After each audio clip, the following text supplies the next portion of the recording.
dès que j'ai pu marcher, je me suis promené dans les champs et dans les bois.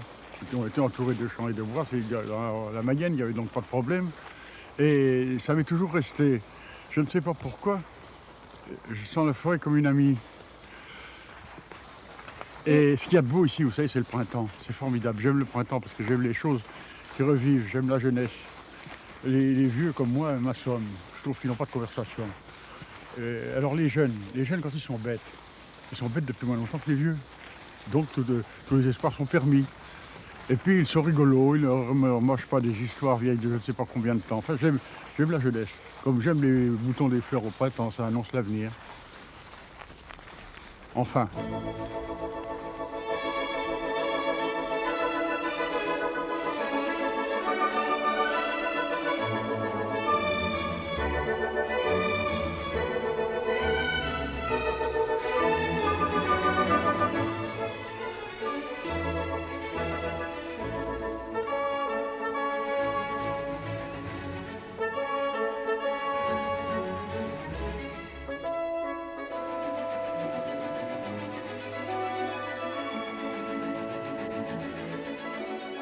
À l'âge de 10 ans exactement, il m'est arrivé quelque chose qui a changé tout à fait ma vie.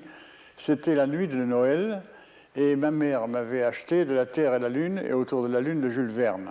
Jules Verne, vous en avez vaguement entendu parler, mais les jeunes ne le lisent plus beaucoup. Donc il s'agit de braves gens qui s'en vont dans la Lune en se faisant propulser par un canon géant. Et comment ils ne sont pas tués par la déflagration, ça, Jules Verne laisse ça dans une ombre propice.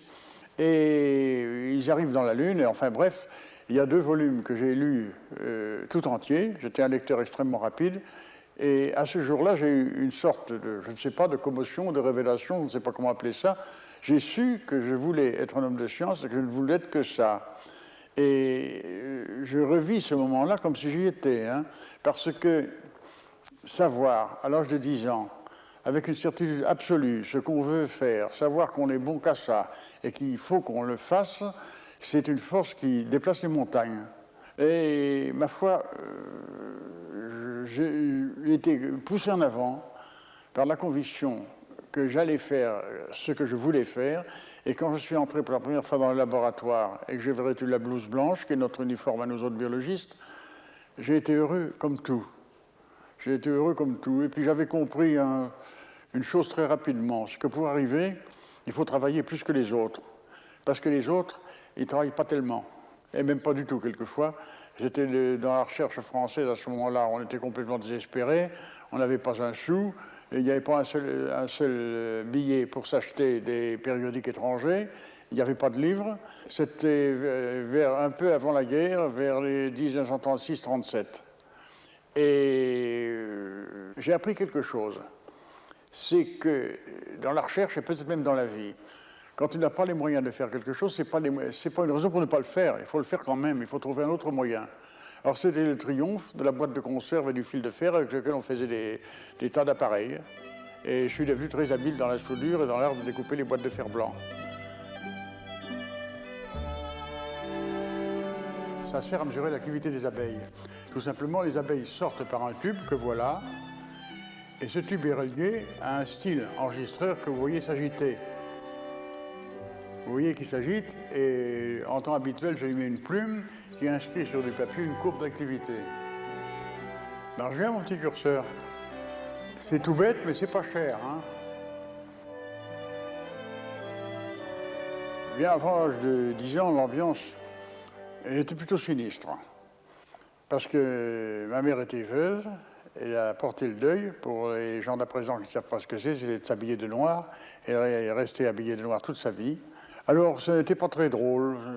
C'est là que peut-être que j'ai pris le goût pour me distraire, ou peut-être pour pouvoir survivre de la nature, des promenades infinies dans les champs et dans les bois, où j'ai commencé à m'intéresser aux insectes, aux oiseaux, à tout ce qui courait dans l'herbe.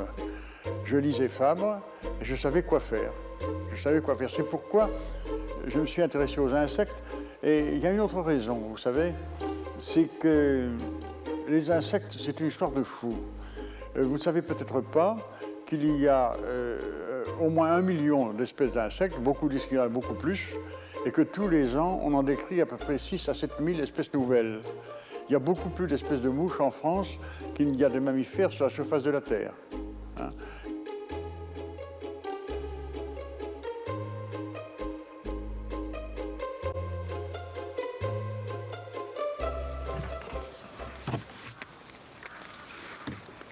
Voyez-vous, ça c'est assez curieux. C'est un cadre artificiel. Généralement, on fournit aux abeilles une plaque de cire. Elles fabriquent des alvéoles que vous voyez là, qui sont des dimensions tout à fait constantes. Et au temps de Réaumur, on avait proposé de prendre la dimension des alvéoles comme unité de mesure. Alors, quand on peut leur fournir des plaques de cire qui ont déjà une gaufrure correspondant à la taille des alvéoles. Mais on peut aussi leur fournir une plaque de cire parfaitement lisse. Elles vont faire des alvéoles, comme vous les voyez là. Ici, c'est un peu spécial. On a fourni une plaque de plastique blanc, qui est gaufrée comme si c'était de la cire. Et il se trouve qu'elles ont déposé de la cire dessus et qu'elles ont reconstitué leurs chères alvéoles. Autant on faisait des expériences d'explosion nucléaire dans l'air, les abeilles et les fourmis étaient un témoin des retombées radioactives. Parce qu'elles ramassent des poussières et les fourmis en particulier devenaient radioactives. Elle était un très bon témoin d'une explosion qui s'est produite à des milliers de kilomètres, parce que toutes les poussières qui tombaient sur les fleurs, par exemple Tchernobyl, à ce moment-là, les fourmilières sont devenues radioactives. Mais en général, leur rôle est beaucoup plus pacifique, car Dieu merci, il n'y a plus d'explosions dans l'air. Après ma thèse, généralement, on passe la thèse pour devenir professeur. Seulement, il n'y avait pas de poste à ce moment-là, et j'ai pris un poste qu'on m'offrait. Je suis devenu directeur de la station de recherche sur les abeilles du ministère de l'Agriculture, à l'INRA, l'Institut national de la recherche agronomique. J'avais auparavant été payé par le CNRS, fort mal d'ailleurs, et il était temps que j'aille ailleurs, parce que j'avais dit zut au directeur général. Tous les 15 ans dans ma carrière, j'ai dit zut à un directeur général. Puis après, naturellement, il faut payer la facture et quelquefois, elle est lourde. Enfin bref, j'avais trouvé le moyen de me caser hors de son administration. Et je suis resté donc 14 ans à m'occuper des abeilles et des apiculteurs. C'était extrêmement sympathique. C'était peut-être les 14 années les plus heureuses de ma vie. Et le travail que nous avons fourni, ma foi, il était, à mon avis, assez honorable. J'avais des élèves qui étaient tout à fait excellents. Après ça, bon, j'y ai donc passé 14 ans, et après quoi? Bien, suivant mon tic habituel, je dis zut au directeur général de l'INRA. Et quand on dit zut à un directeur général, il est préférable d'aller ailleurs.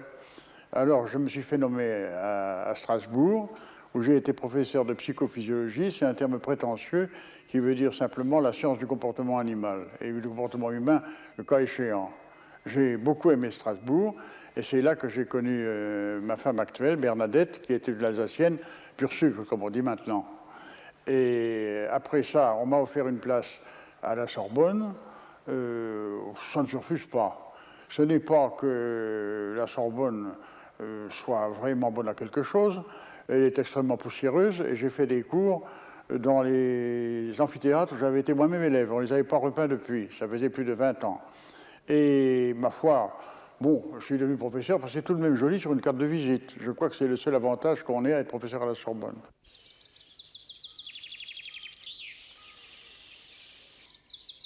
L'esprit particulier de la recherche, c'est peut-être une énorme ténacité, et puis aussi, ah oui, l'étonnement.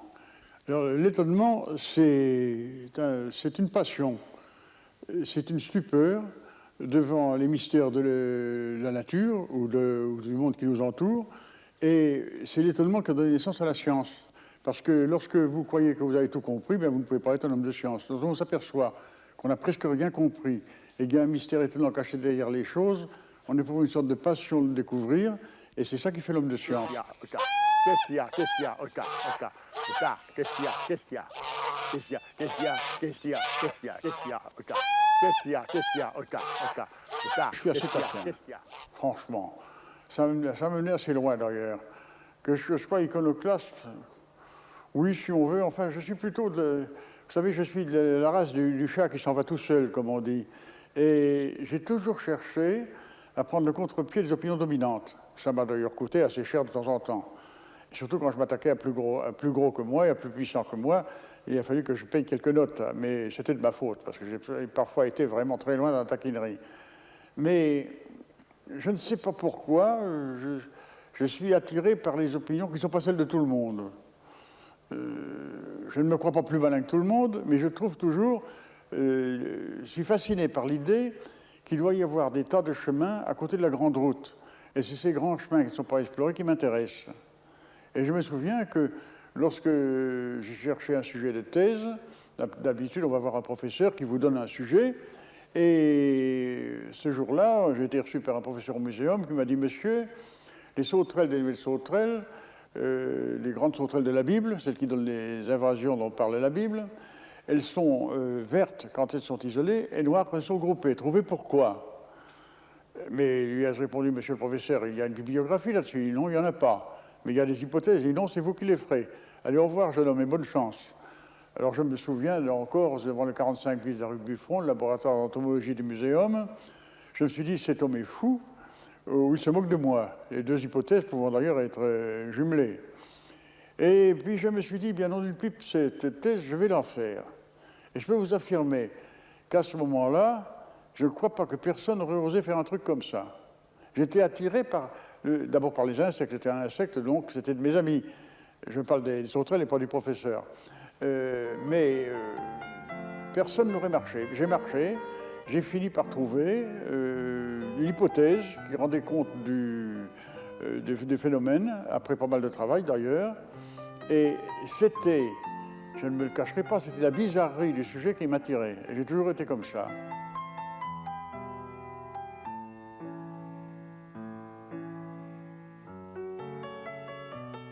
Le choix de ma thèse était en lui-même extrêmement bizarre. Et je m'aperçois bien que si je me suis spécialisé sur les fourmis et les abeilles, c'est parmi de tous les insectes, ce sont les animaux qui présentent le plus de comportements étonnants, anormaux, inexplicables.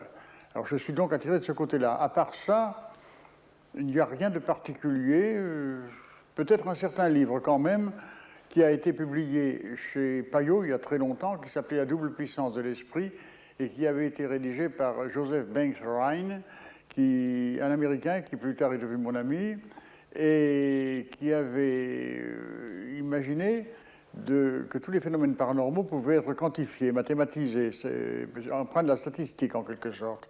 Mais avant d'avoir découvert ce bouquin, je ne peux pas dire que j'étais spécialement attiré de ce côté-là.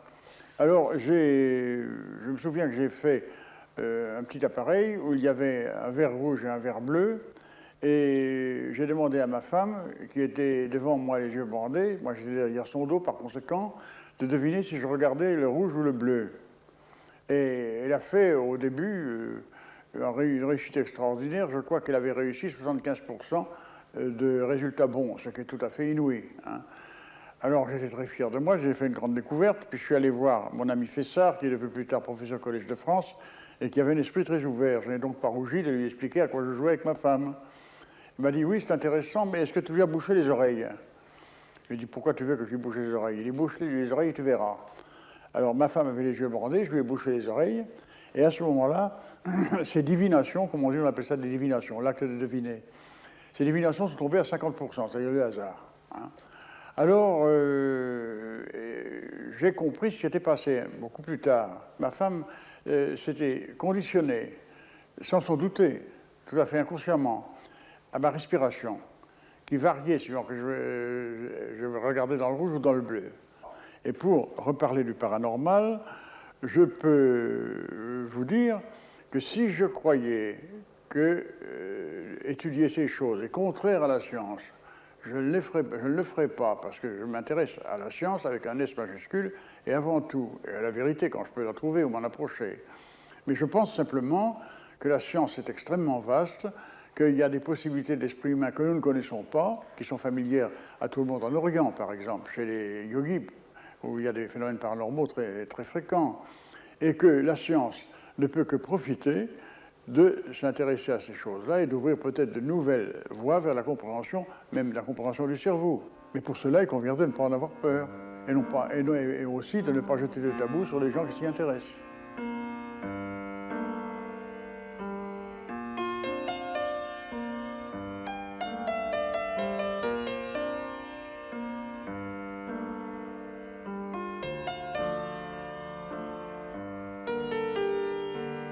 Comme un fruit suspendu dans l'ombre du feuillage, mon destin s'est formé dans l'épaisseur des bois.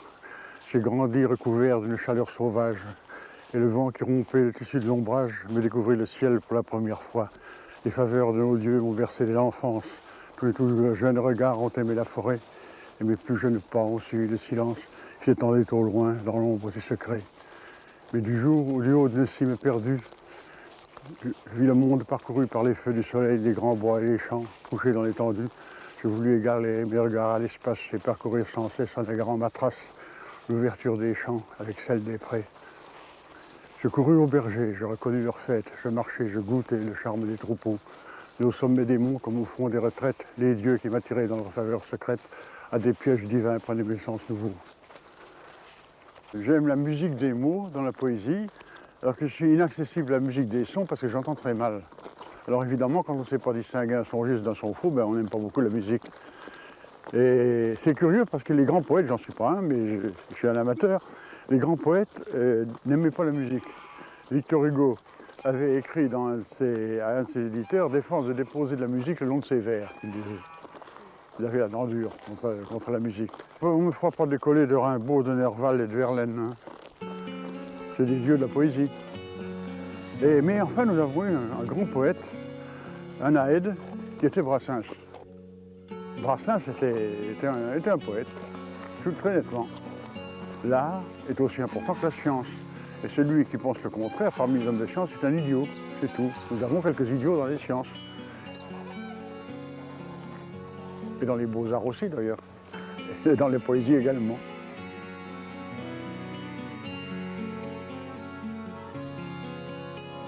Et bien là, vous voyez, je vous introduis dans la bibliothèque du laboratoire. Derrière tous ces placards, il y a des livres, beaucoup de livres, environ 3000, sans compter d'autres bibliothèques annexes qui sont dispersées à travers le château. Je suis un peu éclectique, certains disent un peu trop, d'un éclectisme qui touche à tout, en quelque sorte. J'ai même des romans dans le placard qui est en face, des romans de fiction. Il y a un moment où je suis passionné pour la science-fiction. Et j'ai des bouquins de philosophie, des bouquins de physique, et à la fin, si les collègues voyaient ça, ils pousseraient des cris, des bouquins de théologie, dans le placard qui est juste derrière nous. Ce sont des livres qui ont trait spécialement à la science des religions. Je me suis intéressé beaucoup à l'histoire des religions, et aussi à l'histoire de la religion chrétienne. Par conséquent, tout cela, ça aussi, ce sont un certain nombre de bouquins de théologie qui sont les uns excellents, les autres détestables, comme c'est l'habitude pour tous les bouquins. Et j'avais une certaine compétence là-dedans. Je ne suis pas un spécialiste du tout, mais je suis un amateur un petit peu débrouillé quand même. J'ai commencé par l'histoire des religions, spécialement l'histoire des religions asianiques, comme on dit, c'est-à-dire Sumer, Akkad, l'Égypte ancienne, et des choses comme ça. Et puis j'ai continué par l'histoire du christianisme, je suis chrétien d'ailleurs moi-même, et l'histoire du christianisme, c'est passionnant. Et nous sommes si vieux, nous avons 2000 ans, nous avons vu s'écrouler des tas de choses autour de nous, mais nous avons également fait des choses magnifiques, fait des sottises épouvantables, et même des crimes. Et malgré tout, le message chrétien a surnagé, ce qui est assez étonnant, parce que théoriquement, il aurait dû couler depuis longtemps. Certains disent que le plus grand miracle que le Christ a fait, c'est que la religion chrétienne soit encore là. On se demande comment. Et la religion est tout à fait compatible avec la science. Dire qu'elle ne l'est pas, ce serait comme si vous disiez que la serrurerie est incompatible avec l'architecture. C'est pas la même chose, simplement.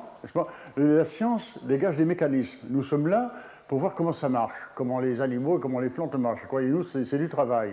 Maintenant, d'où tout cela est-il venu et d'où l'homme est-il venu? C'est encore de la science. Qu'est-ce que nous faisons sur la Terre au juste? Ça devient de la métaphysique, de la philosophie ou de la religion. Et on n'empêchera pas l'homme de s'y intéresser. Ce serait absurde de limiter ses curiosités à un chapitre restreint de son activité cérébrale. Alors il n'y a aucune contradiction, sauf quand un homme de science se mêle de parler de religion et quand un théologien se mêle de parler de science. C'est des catastrophes absolument épouvantables parce qu'ils sortent de leur domaine, ils sont remplis d'orgueil et ils disent des bêtises.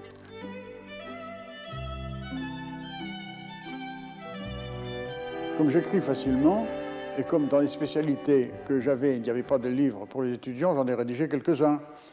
Et quelques-uns, enfin ça doit faire 40 ou 42 ou 43 actuellement. Il y a longtemps que je ne les ai pas comptés.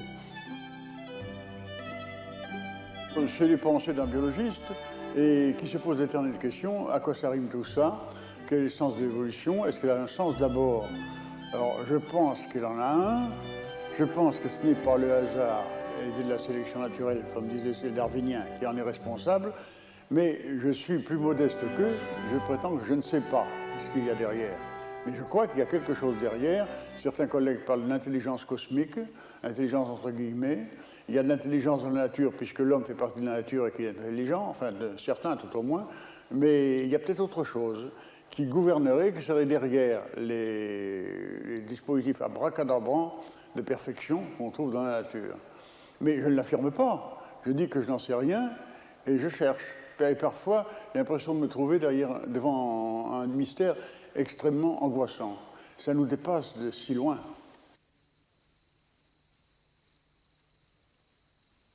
Alors ici, j'ai un élevage de grillons dans cette étuve. L'étuve est à 32 degrés. C'est le grillon qu'il y a dans les boulangeries, le grillon du foyer, qui, contrairement à ce que vous pourriez croire, n'est pas originaire de France, il est originaire du sud du Sahara. Et c'est pour ça qu'il se réfugie dans le four du boulanger, parce qu'il fait chaud. Alors, les pauvres bêtes sont destinées à mourir parce que je leur fais des conserves.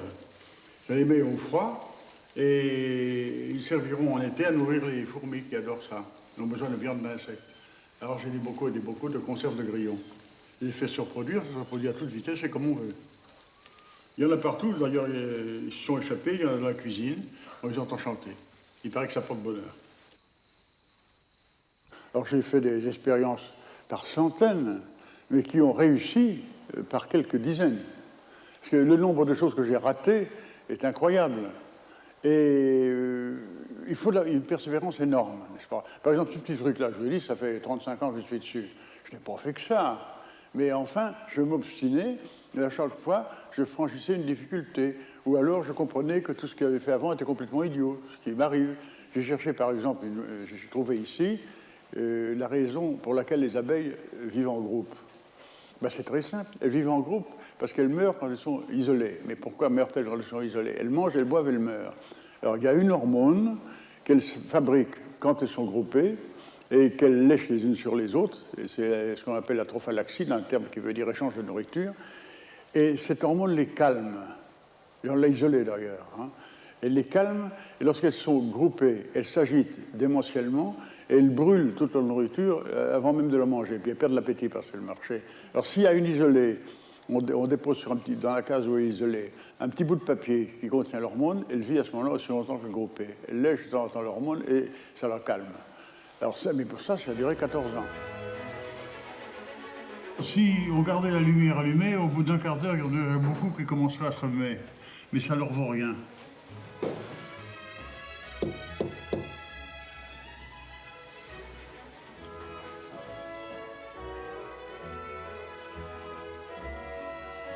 Je ne sais pas pourquoi, mais je trouve que ces bêtes-là sont élégantes.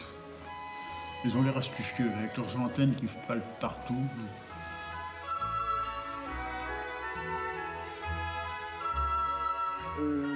Je sais que j'ai toujours été attiré par le ciel étoilé. Si j'avais été moins nul en mathématiques, je me suis resté à la règle de 3, figurez-vous, je ne suis jamais allé plus loin. Et j'aurais essayé d'être cosmonaute, parce que je pense à la joie qu'éprouvera l'homme qui mettra le pied sur la planète Mars. La Lune, c'est la porte à côté, c'est pas drôle. Mais la planète Mars, par contre, pose des quantités de problèmes.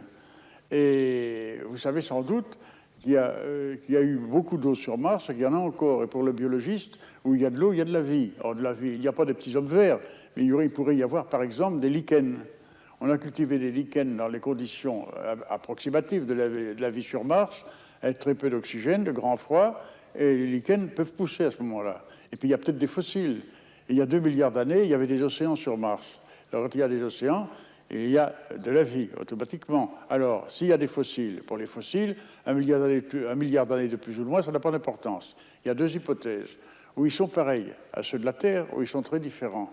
Et dans les 2 cas, ça pose des problèmes fantastiques. Nous ne comprendrons peut-être la vie quand nous aurons comparé ce qui se passe sur la Terre à ce qui se passe sur une autre planète, et puis nous n'avons que Mars comme choix. Alors, quelle belle chose ça serait de mettre le pied sur Mars, même si on ne devait pas revenir. Ah, ça serait une mort véritablement intéressante. Je crois que si j'avais 10 vies, je serais 10 fois un homme de science. Je ne regrette pas du tout d'avoir pris ce biais-là, et je crois que l'illumination qui m'a saisi un soir de Noël 1923 et qui m'indiquait ma voie, c'était une illumination véritable, ce n'était pas une illusion, j'étais fait pour ça. Et j'ajouterais même que je crois que je n'aurais rien pu faire d'autre, parce que j'ai un esprit de contradiction extrêmement solide, et une tendance à me croire plus malin que les autres. Dans la recherche, ce n'est pas un handicap, nous croyons tous plus malin que les autres. Mais dans la vie courante, ça aurait pu me coûter cher. Et maintenant que je suis au soir de la vie, je n'éprouve aucune amertume en pensant que ça va bientôt finir. Mon optimisme naturel me pousse à dire que je vivrai peut-être aussi vieux que Madame Flamand, et que par conséquent, il n'y a pas de temps à perdre, il faut m'occuper pendant les 20 ou 30 années qui viennent. Même si ça ne devait pas arriver, je resterai optimiste jusqu'au jour où je sentirai que c'est fini, et pour toujours, si je le sens.